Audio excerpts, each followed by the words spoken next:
कथा को आगे समझाते हुए श्री सुखदेव जी महाराज समझा रहे हैं कि आगे इसी हिरण्याक्ष के वंश में, प्रहलाद के वंश में एक राजा हुए जिनका नाम है राजा बलि।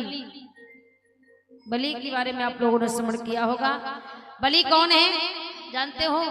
प्रहलाद के बेटे हुए बहरोचन, बहरोचन के बेटे हुए बलि, जो दैत्य राज है, दैत्य है, देवता नहीं है, लेकिन दैत्य होकर के भी ये क्या है? भगवान का भक्त है। ऐसा बलि इतना बड़ा दानी है कि इसने भगवान की भक्ति करके 99 मेघों को पूरा किया। सवा करने जा रहा था, तैयारी कर रहा था और विचार कर रहा था अगर 100 यज्ञ हमारे पूरे हो गए तो इंद्रलोक का राजा हम बन जाएंगे, इंद्रलोक का इंद्रासन हमें मिल जाएगा। और इंद्र को चिंता सताई। इंद्र भगवान के पास पहुंचा, हे नाथ, एक दैत्य अगर राजा बन गया इंद्रलोक का तो ठीक नहीं रहेगा, मेरा इंद्रासन चला गया तो मैं कहां जाऊंगा, कुछ करिए। तब भगवान ने कहा, इंद्र आप हमारे प्रेमी हो, वो भी हमारा भगत है, दैत्य है तो क्या हुआ, पर हम उसके साथ कुछ गलत नहीं कर सकते। इंद्र ने कहा, आप गलत ना करिए, फिर कोई ऐसा काम करिए जो वो 100 यज्ञ पूरा ना कर पाए, और अगर उसने पूरा कर लिया तो मेरा इंद्रलोक चला जाएगा। तब भगवान ने बड़ा सुंदर रूप धारण किया। कौन सा रूप बनाया? आज बलि के दरवाजे पर भगवान अपने स्वरूप को बदल करके, भगवान अपने स्वरूप को बदल करके महाराज जा रहे हैं।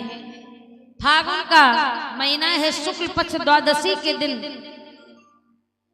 महाराज उसी समय भगवान अपने चतुर्भुज रूप को छोड़ करके 52 का रूप बनाते हैं, 52 अंगुल के बन जाते हैं। हाथ में एक छतरी, गले में तुलसी की माला, हाथों में कमंडल, 52 बन करके महाराज आज पहुंचते हैं कहां? राजा बलि के दरवाजे में। बोले 52 भगवान की। और जैसे बलि के दरवाजे में पहुंचे हैं तो हजारों की भीड़ में छोटे से पहुंचे भगवान। तो बलि देख करके बड़ा प्रसन्न है, सभी लोग निहार रहे हैं आखिरकार ये कौन है। और जब देखा तो भगवान के मस्तक से तेज निकल रहा है। क्यों? साक्षात सच्चिदानंद पधारे। अब बलि ने कहा, प्रभु आपका आगमन किस लिए हुआ है? कहां से आप आए हैं? क्या इच्छा है आपके अंदर? भगवान ने कहा, अरे बलि, मैंने आपका बहुत नाम सुना है, और तुम्हारा नाम ही नहीं, तुम्हारा यश का गान भी सुना है कि तुम्हारे दरवाजे पे जो आता है आप जो मांग लेता है वही दे देते हो।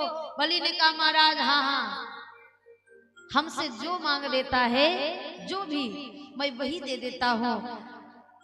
आप क्या कामना लेकर के आए हैं? भगवान ने कहा, भाई मैं एक संत हूँ और संत संतोषी होता है, मैं संतोषी ब्राह्मण हूँ, कोई इच्छा ज्यादा नहीं है मांगने की। और अगर आप कह रहे हो मांगने की बात तो हमारे अंदर तो कोई इच्छा नहीं है। पर बलि ने कहा, नहीं नहीं, हमारे दरवाजे अगर बिना मांगे चले गए तो भी हमारा धर्म चला जाएगा।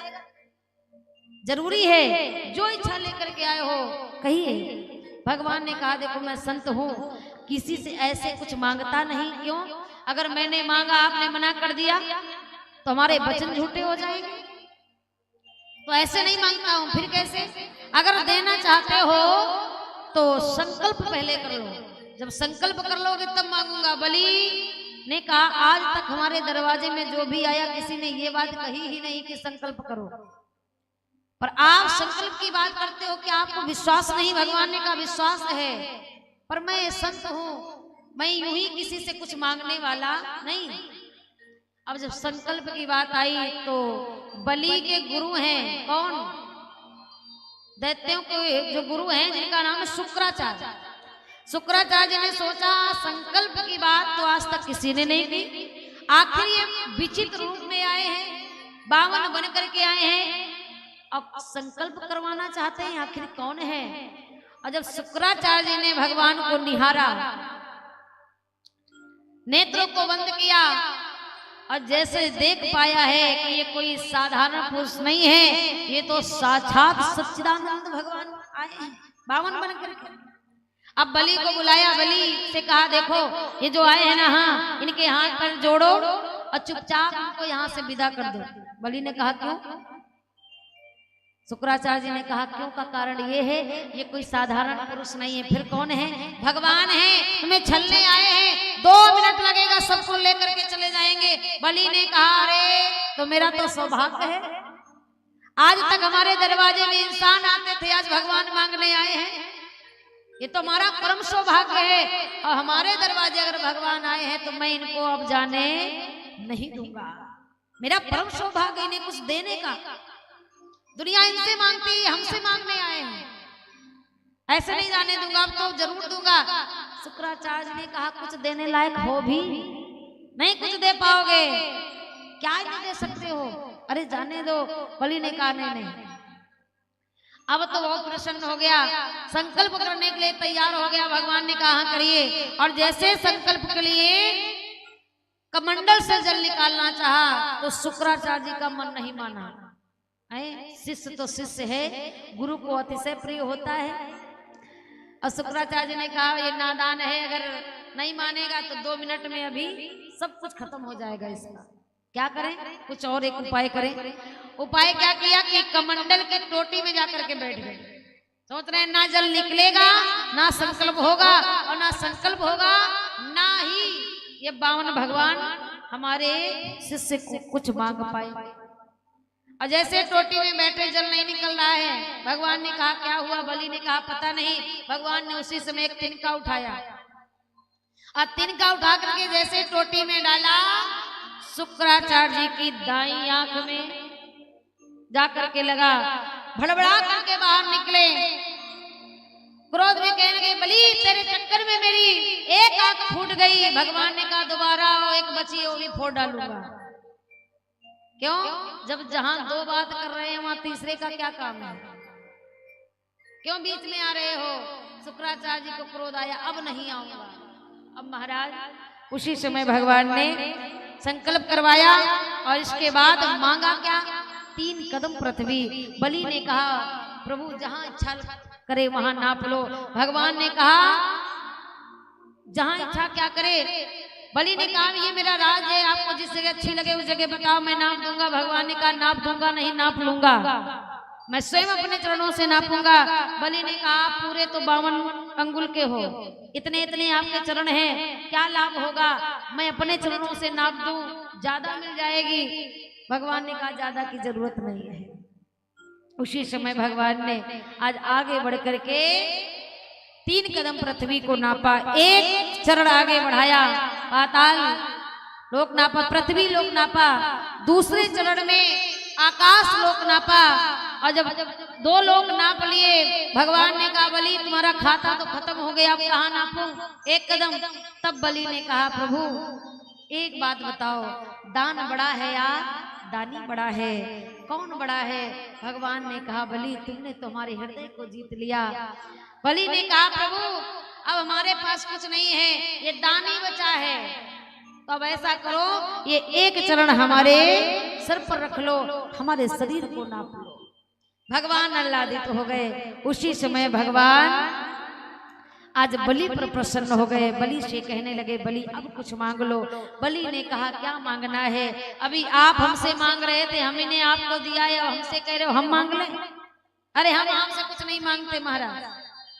तब भगवान ने कहा बलि चिंता ना करो, मैं आपको इंद्रलोक का राजा तो नहीं बना पाया, पर आपको वचन देता हूँ कि आप रसातल का राज्य भोगिए, रसातल का मैं राजा तुम्हें बनाता हूँ। बलि ने कहा प्रभु तो एक काम और कर दो, अगर आप रसातल का राजा बना रहे हो तो मेरा एक कामना है कि उस रसातल के राज्य के 52 दरवाजे हो, और हर दरवाजे पर आपका पहरा हो। भगवान मुस्कुराए, कहने लगे बलि तुम तो बड़े होशियार निकले, नौकर बना लिया। अब भगवान को देखो, इसी को कहते हैं, इसी के लिए भगवान कहते हैं क्या कि भक्ति बिना मैं कुछ भी नहीं हूं, और भगत है मेरी जान और भगत के बस में है भगवान। इसी को कहते हैं भक्त के बस में।